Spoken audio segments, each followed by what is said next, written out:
नमस्कार बंधुरा आज आपनादेर माझे उपस्थित करते चलेছি कलकाता शहरेर सबथेके बड़ स्वनामधन्य नमस्कार छाताचोर। नमस्कार नमस्कार सर। अच्छा सर कतदिन धरे आपनी जुक्त এই কাজে? আমার এই 5 বছর হলো, কিন্তু ছাতা যেদিন থেকে আবিষ্কার হয়েছে সেই সময় থেকে আমার দাদুর দাদু, তার দাদু, তার দাদু, দাদুর স্কয়ার, দাদুর কিউব, হ্যাঁ আবার দাদু, সেই সময় থেকে সবাই যুক্ত ছিল এই ব্যবসাতে। क्या बात স্যার।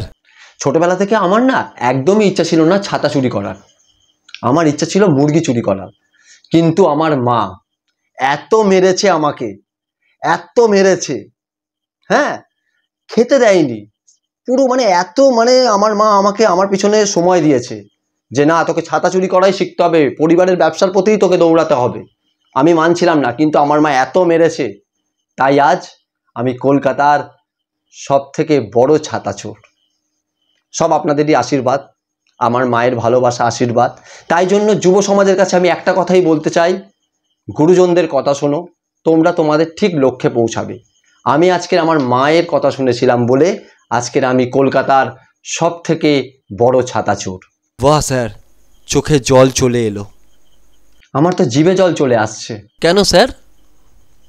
এই আপনাদের অফিসে কে সিঙ্গারা খাচ্ছে দেখুন, তাকে বলুন একটা সিঙ্গারা দিয়ে যেতে, নয়তো বলুন তার খাওয়াটা বন্ধ করতে। এই কে সিঙ্গারা খাচ্ছিস রে, সিঙ্গারা খাওয়াটা বন্ধ কর। হ্যাঁ স্যার, আমরা মেন টপিকে আসি।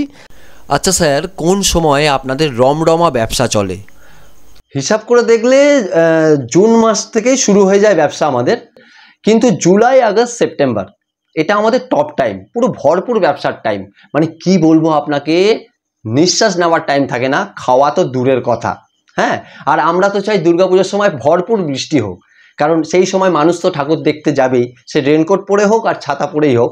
রেনকোট পরে গেলে একটু লস হয়ে যায় আমাদের, কিন্তু ছাতা তো নিয়েই যায়। হ্যাঁ, তো সেই সময় তারা যখন সেলফি তুলতে যায় সেই সময় আমাদের পুরো একদম এজেন্ট চারিদিকে ছড়ানো থাকে, ঠিক কাজ হয়ে যায়, কোনো অসুবিধা হয় না, মানে পুরো পিক টাইম। তাই আমরা চাই দুর্গাপুজোর সময় বৃষ্টি হোক। আচ্ছা স্যার, আর একটা প্রশ্ন, কোথা থেকে চুরি করেন?